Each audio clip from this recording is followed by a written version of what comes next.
Alors, numéro 3, nous avons maintenant Claude qui tient plutôt un dard à la même hauteur que le centre d'une cible est parfaitement aligné à cette dernière, située à 3 mètres du dard. Donc, 3 mètres de distance entre le dard et sa fameuse cible.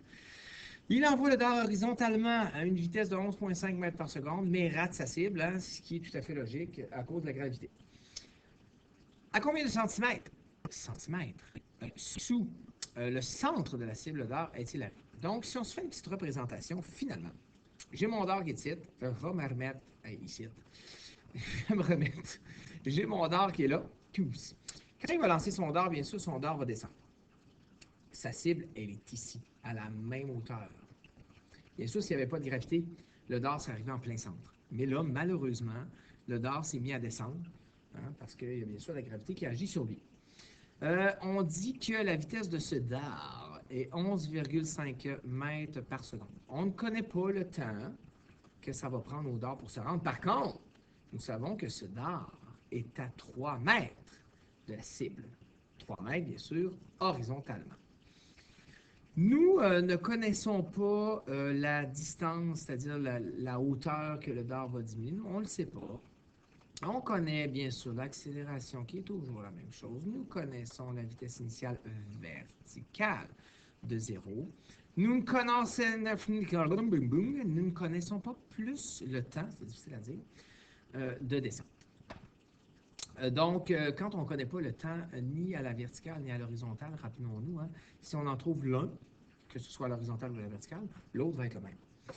Il est facile à voir ici que si on gère le MRU en premier, pourquoi est-ce qu'on gérait le MRU en premier? Parce que nous connaissons la vitesse et la distance. Donc, on connaît deux inconnus dans la fameuse seule formule du MRU.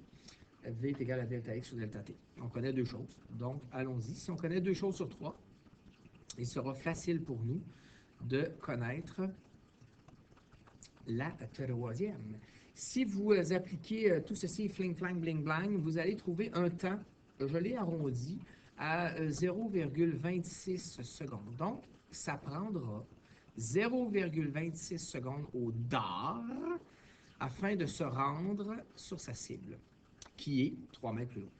Donc, je vais écrire ici 0, le temps soit de là, 26 secondes. Je le mets en orange hein, pour qu'on le voit bien, que le 0,26 secondes, pardon, est aussi important pour le MRU que pour le MRUA. C'est le même. Maintenant, je vais utiliser mon MRUA. Je vais le faire en bas ici. Je vais même rappeler on cherche notre delta T. Oh, j'ai pas mal à la bonne place. Oh, erreur, mon Jaco. On ne peut pas couper au montage parce que ça ne me tente pas. 0,26 secondes. Je reviendrai en noir. Alors, on y va. Je cherche mon delta X. Il y a encore une belle formule. Vous allez voir, ça revient souvent à cette belle formule. Ceux qui voudraient procéder par VF pour trouver la vitesse finale et après trouver le delta X avec l'autre formule, c'est parfait. Vous pouvez y aller. J'ai aucun problème avec ça. Moi, par contre, j'utilise le delta X directement. Bon, 0 fois delta T, ici, ça donne 0. Fait que moi, je ne l'écris même pas. Je prends l'habitude de dire, ben là, écoute, 0 fois quelque chose, ça donne 0. Je ne l'écris pas. J'ai mon 9,8 qui est mon accélération due à la gravité. Mon temps qui est 0,26 secondes exposé en 2 divisé par 2.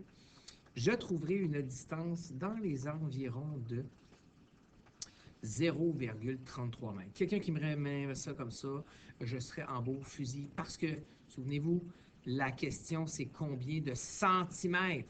Oui, le dard va tomber 0,33 mètres plus bas, mais si on veut être pointilleux, on aurait dû écrire 3,3 centimètres plus bas parce qu'on voulait la réponse en centimètres. Bonne journée!